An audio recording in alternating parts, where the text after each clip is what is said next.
Hash hash and circle up.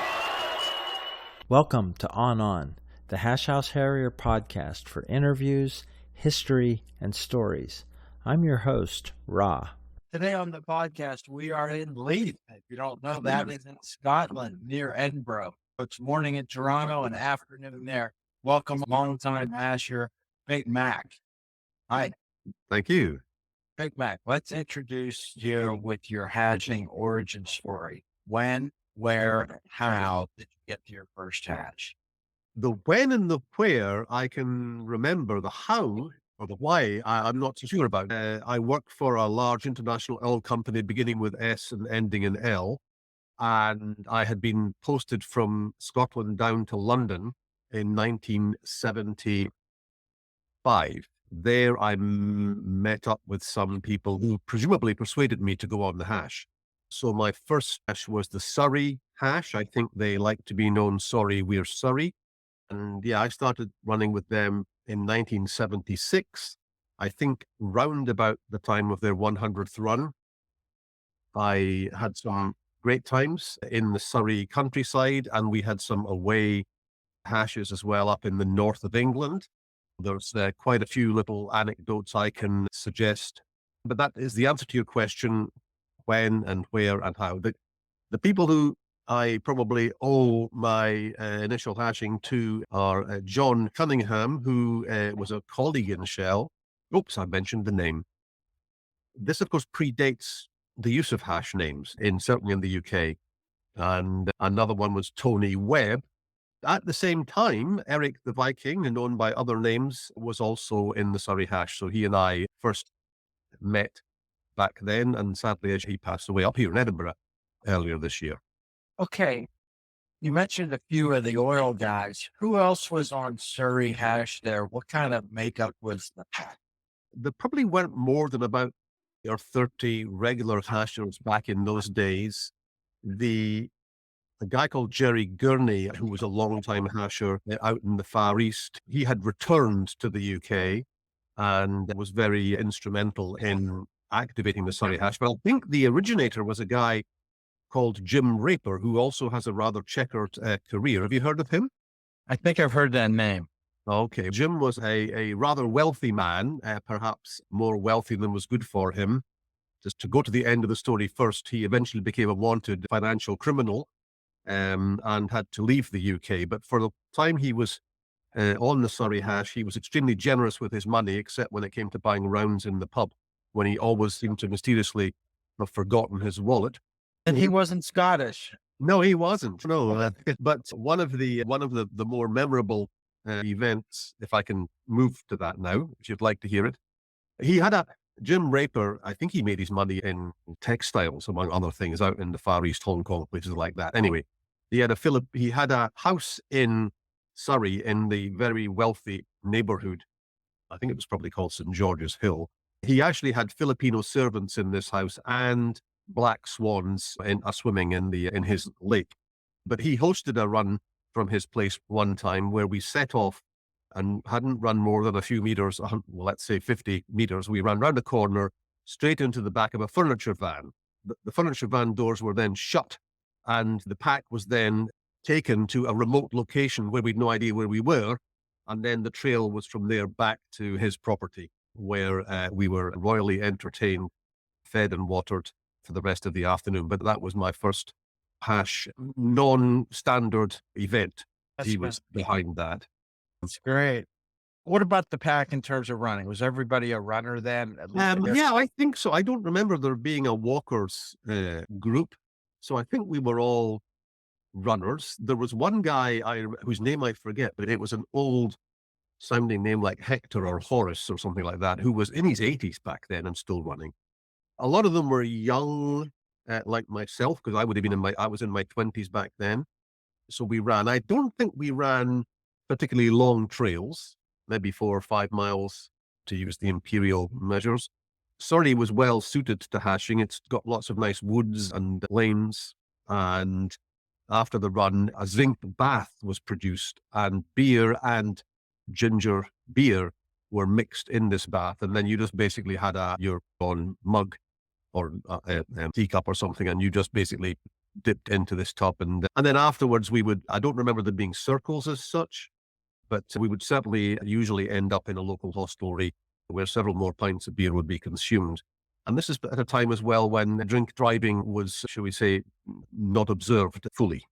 You mentioned the outstation runs. When did Yeah. the awareness of hashes, other clubs in the UK and beyond the UK entry?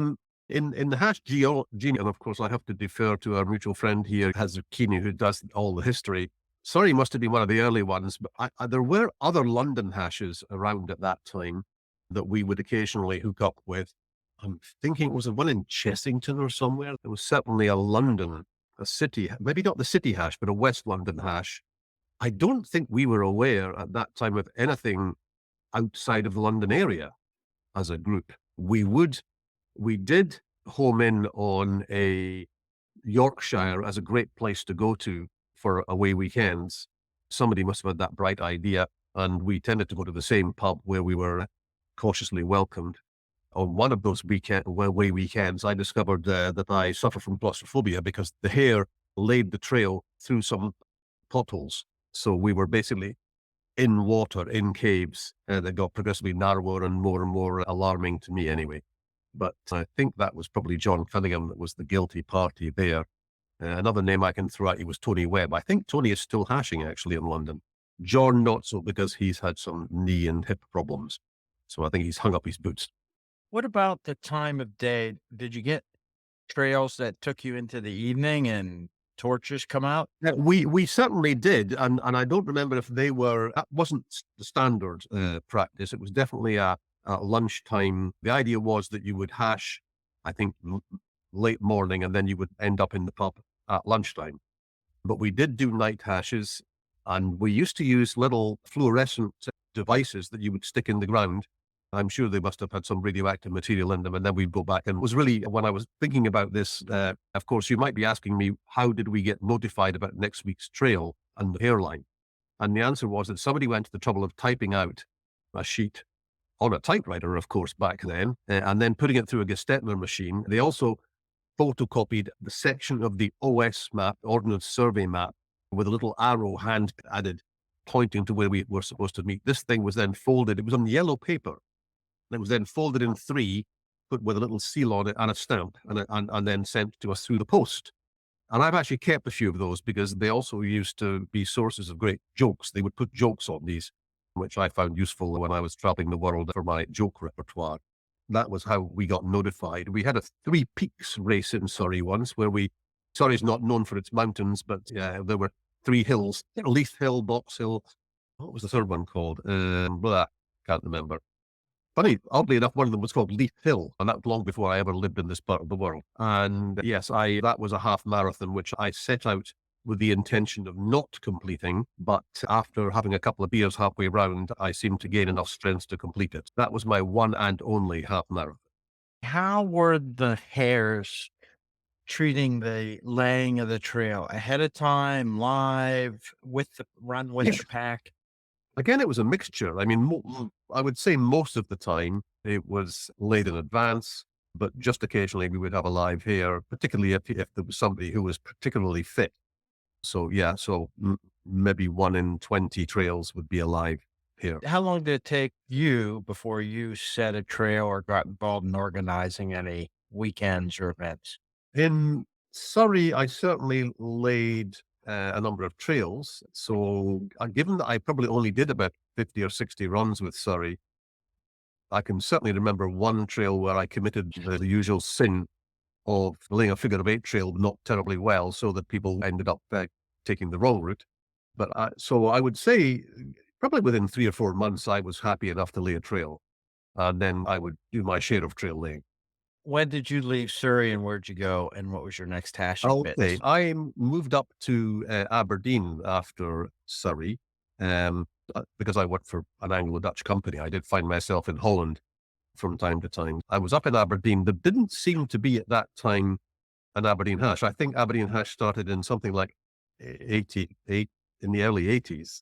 But I do distinctly recall running once in Aberdeen. So there must have been an Aberdeen hash that predated the history that they know of the Aberdeen hash. It may have been a bunch of expats who just set a one-time trail up in Aberdeen. Over on my trips over to Holland, there was definitely a hash in TheHague in that period, and I do remember running with them.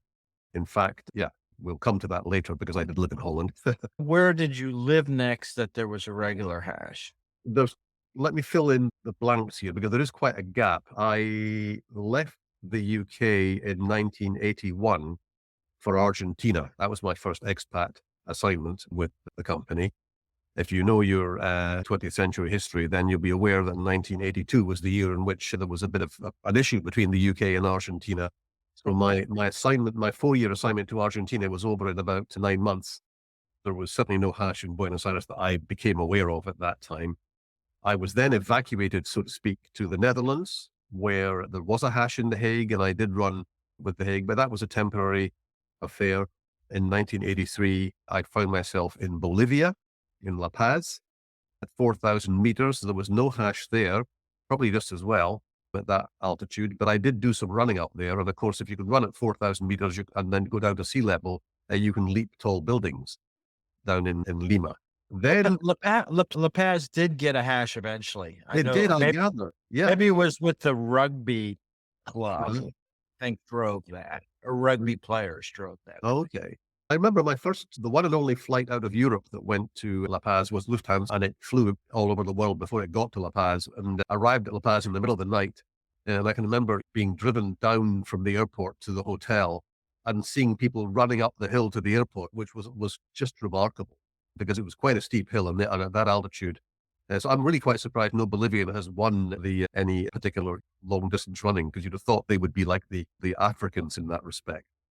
So after La Paz, I went to Colombia and spent 4 years there. Now there, again, no hash, too dangerous back in the 80s. Unless you ran, if I went anywhere, I had to have a bodyguard. Hashing was really out of the question.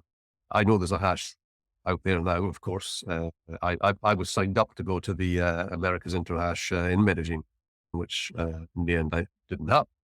Hasn't yet happened.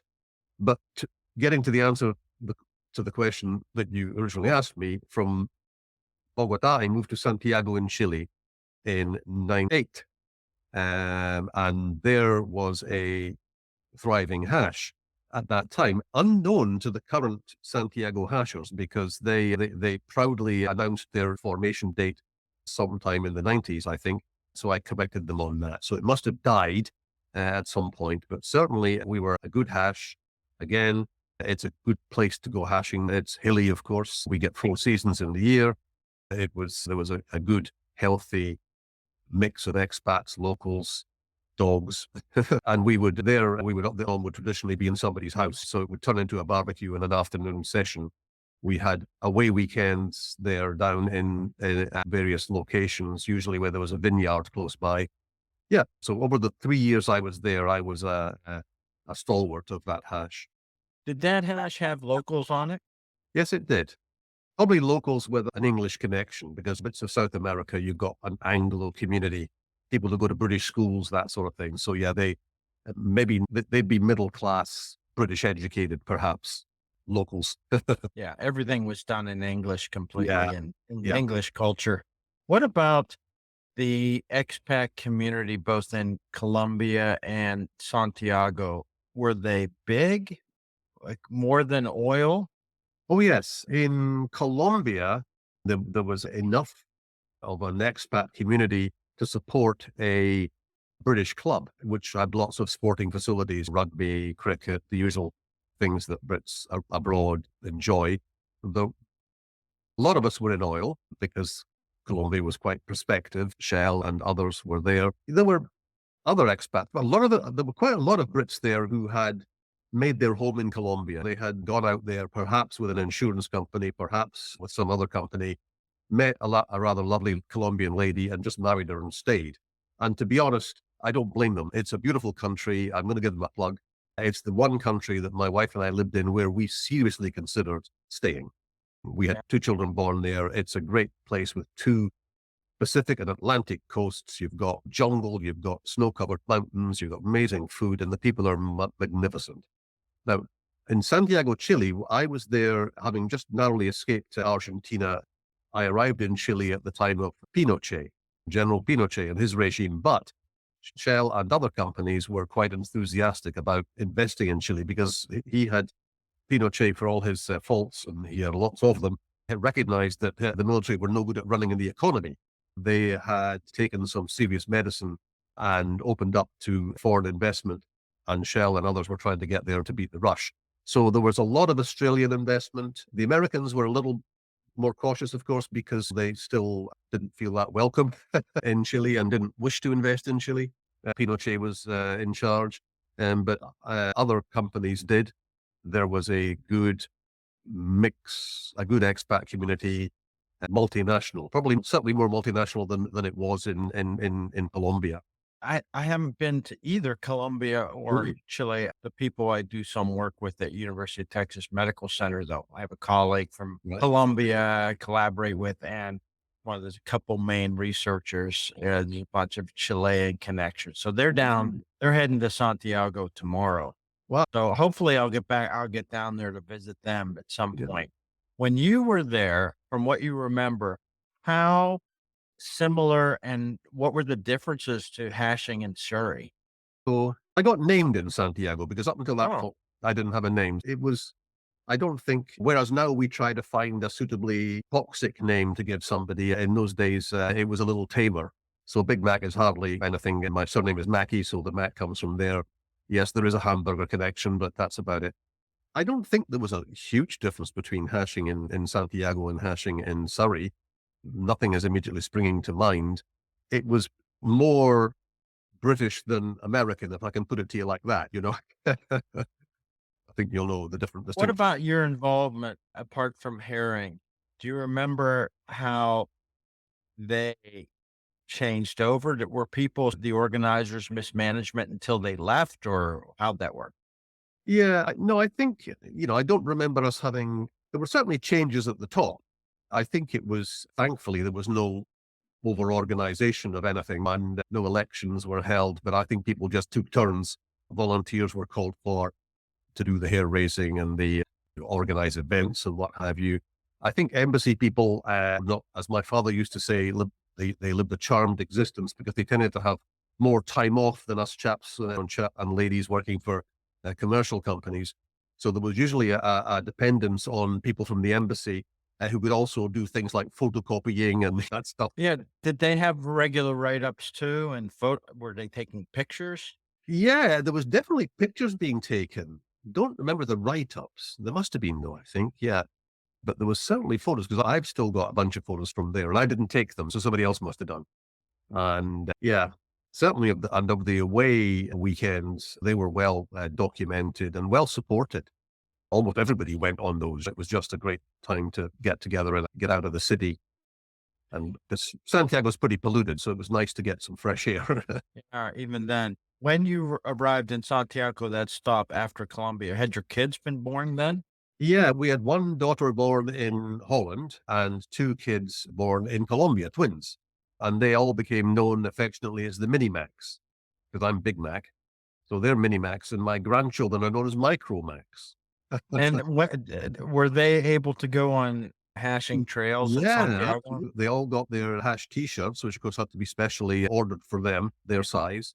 Yeah. So the three of them would come on the hash with us quite often. I would have one on my back, my wife would have one on her back, and Ailsa, the elder of the two, would be, I'm not going to say running, but she'd certainly be walking briskly. But there were lots of people to look after the kids as well. That was the other great thing, was that you never worried about somebody to look after the kids. Plus we had staff, as you could imagine, who were always bemused by the hash because they never quite got it. Yeah. What about this circles there? Did they have circles singing? They had. Yeah, I think we sang basically Swing Low Sweet Chariot. There wasn't much else to the hash repertoire other than that. Yeah. And where to next? Then after Chile, I went to Puerto Rico, where there was no hash. But I did manage to find a hash in Barbados and managed to go running with them a few times on holiday. So 4 years there, and another big gap here because I then was posted to Moscow, where there was a hash, but I really couldn't make it because it was starting too early. Again, catering, I think, to embassy staff in the main. And so I think I managed to only do 1 or 2 hashes there, but it was difficult. The time now, after my 4 years in Moscow, we're around about 1990. Is that right? No, 95. And then I went to India, to New Delhi, where there was a hash. And I did do some hashing there in that period. But again, it was intermittent. I didn't spend long in India on that occasion. I think it was something like, it was under 2 years. And then I was posted to Bangladesh, where such was my desire to go hashing that I went those 2 hashes there, a mixed hash and the men's hash. I joined them both and I ran every run, did every away weekend with them for the next 4 years. I have a lot of hashing in Dhaka.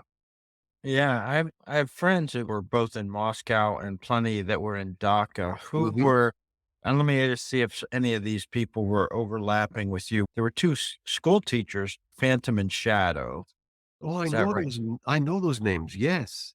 They're retired now. They're in Right. the villages in Florida, that retirement crazy community okay. with the sexually Yeah. transmitted disease skyrocket. But she was RA of the mixed hash, I think, and Dave was was. probably on the night runners too. Yeah. And I know the T-shirt guy, the He's the Bangladesh. chicken. Of course, everybody's a t-shirt guy out there. Yeah, They're all in the business. There was one guy called, oh dear, Sharia is his real. Yeah. Actually, I went on buying t-shirts from him for years afterwards. he's in Orlando half the year now too. at That least. I understood that he was. Yes. I know him well. I Oh. need to interview him. He'll hear Yeah. this. So Okay. he'll enjoy hearing from you. Yeah. Hassan he- Sharia. Yeah. What's his hash name? Oh, it's going to annoy me now. Okay. It may come to me. Or I Well, can't believe there's I a can't chicken. come up There's a with word. Is it not chicken? Is there not a chicken in it? Have you? Yeah. Yeah. Okay. Anyway, I'll look that up and put it back in here. there's Tallman, Gailey. There was, of course, English among these are lots of local hashers. The Bangladesh hash was very different in the sense that you could take all the expats away and it would still function perfectly. Yeah. I guess a lot of those guys who were there then maybe have become quite wealthy because of the change in the real estate market. Oh I think a lot of the hashers bought little flats that turned Yeah, into yeah. multi-million. Mm-hmm. You bet. That's cool. Yeah. Delhi boy. Yes, Delhi boy. Yep. Mm-hmm. Okay. He's also a Surrey Yep, that's right. hasher now, retired from I don't know if he's We still, had yeah. the mixed hash had a tradition of only having female grandmasters, grand mattresses, we used to call them. So there was a Sarah Sfeet of Nijinsky was her name. She was the initial grand mattress. But I was on that committee. I got myself involved with that. Then we had 2 school teachers, adult American school teachers. Was that not Phantom and Shadow? No, but Challenger and Penice? Yeah, Penice and Challenger. Yep. I named them in Cairo. Oh, I my God, named them in okay. Cairo. Yeah. Oh, wow. So do you know Bancroft from Cairo? Was Bancroft in Cairo at that time? I know Adrian. Bankrupt very well. We were on the committee. I was the RA at Cairo for 14 years. Okay. Of course, So everybody who came through as GM was under my thumb a little. Well, no, they won't agree to that. No, we had a really good high fight. It was a Well, Bancroft was on the Dhaka hash as well. Of course, you may be aware Yeah, when he yeah. was working for Oh, yeah. American Express Bank. I'm still in touch with him too. And Yeah. the other girl was called Ichibum. She was a very tall American girl, Penis's friend. They still meet up, I know, in the States. She's now retired to California somewhere. And Yeah, so, that's great. yeah. All right. So you got involved in the committee. What posts did you hold in? Well, I used the- to, because the Grand Mattress was a female, then they had a sort of deputy dog, and that used to be, and I did that role. I did treasurer, I did RA. Yeah, so I was revolving door of committee memberships over those 4 years. But I actually did 2 expat rotations in Dhaka and 2 in India. So there's a postscript to both those stories, which we can get on to.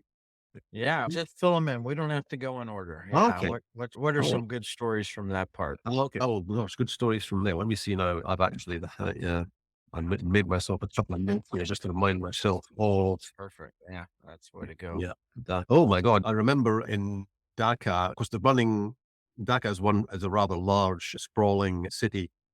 So in town, there weren't that many. Oh, there were out of town trails. Now I'm thinking about it. But in town, we did tend to run the back streets, the alleyways. Then we would usually end up in one of the expat clubs there because you can't get beer anywhere other than that, or in a 5-star hotel where I'm not sure hashers would be welcome. Although the manager of the Sheraton was a hasher, it should be said. We had the amazing monsoon problem there of monsoon rain, supposed to monsoon drain, who you probably know. And we had some extreme weather there. Apart from the rain, we had golf balls the size of hailstones the size of golf balls. I remember on one run where, people were getting injured. We had to deal with a lot of sewage, of course, because it wasn't the healthiest of places back then. We tended to do our away weekends in one of two places. We'd either go up to the tea gardens, the tea plantations in the north, which are absolutely gorgeous. They are so green and pleasant compared to Dhaka. Or we'd go to the longest beach in the world, which is Cox's Bazar, that runs up on the coast of Dhaka up towards what is now Myanmar. And of course, Dhaka had great pretensions of hosting Interhash at one time. We always volunteered, but never somehow got the job. But they always sent a good, strong contingent to Interhashes So that was it. Did you own a boat there yourself? No, but the American teachers did. Yeah, I know Phantom and Shadow had a boat. Oh, okay, yes. In fact, they bought it from a hasher. They left, sold it to a hasher. They sold it, I think, to Penis and Challenger, I'm sure, or oh my God. Certainly to, because I'm sure they did, and Ichibum, yeah. We would regularly float up and down the river on that boat with some hashing distractions, but most of the time we're just sitting on the boat, relaxing, drinking too much. Yeah, that was great fun. Did you get to big events, regional events during that? I didn't. I was signed up to go to the Tasmania Interhash. Was that 2001? 2000. 2000. But unfortunately, the company I was working for, we had a major incident at that time, a blowout, which you don't like if you're drilling for oil and gas. I had to cancel those plans. Believe it or not, I've never made it to an Interhash. I've done a Pan-Africa in Cape Town. I've done a couple of Indian Nashes, Iberian Nash hashes that we'll come to. And yeah, obviously the UK, I've done a few, and the Euro hashes, I've done a few of those, but no Interhashes to my shame. Yeah. There's a chance you met my wife. She's a little bit younger. She was at Cape Town, H2Ho. I went to Vic Falls, the only African one. Really? It was actually fairly difficult to get from Egypt to Africa. Egypt doesn't consider themselves Arabs nor Africans. Yeah. To go to Vic Falls, I actually flew to London. Wow. And it was easier that way. I went to Pan-Africa because I did actually run with the Cape Town hash. I did have an assignment to Cape Town. So I'm leaping ahead here. Wow. After my 4 years in Dhaka, I was posted to Dubai with Shell, and I ran sometimes with the Desert Hash there. My job at that time involved a lot of traveling. Dubai was just basically a base for me. I didn't have any business in Dubai, but I got to know the airport really well and flew all over the Middle East and into Russia and Turkey and places like that. Egypt, where I ran with the Cairo hash with Adrian with Bankrupt on one occasion. Because the weekend is Friday, Saturday, I think in Dubai, I wasn't always there for the hash because I might be working in somewhere else. Right. So I didn't do a lot of hashing, but in Dubai, but I did some. But I didn't like the job and the job didn't like me. And at the age of 53, it was suggested to me that my 30 years service with the company might translate into a suitable pension. So I took the money and ran at that point. I retired. So I initially came back to the UK, but quickly exited to Spain because I didn't want to become a UK tax resident. And I started a hashing career in Spain, which we'll come back to as well.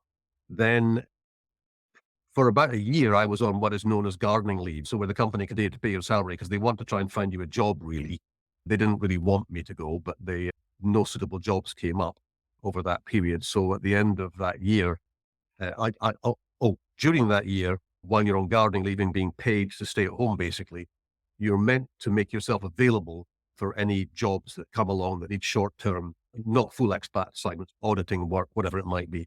And a job came up in Cape Town right at the end of my gardening leave. And I thought, that sounds nice. I'll go there.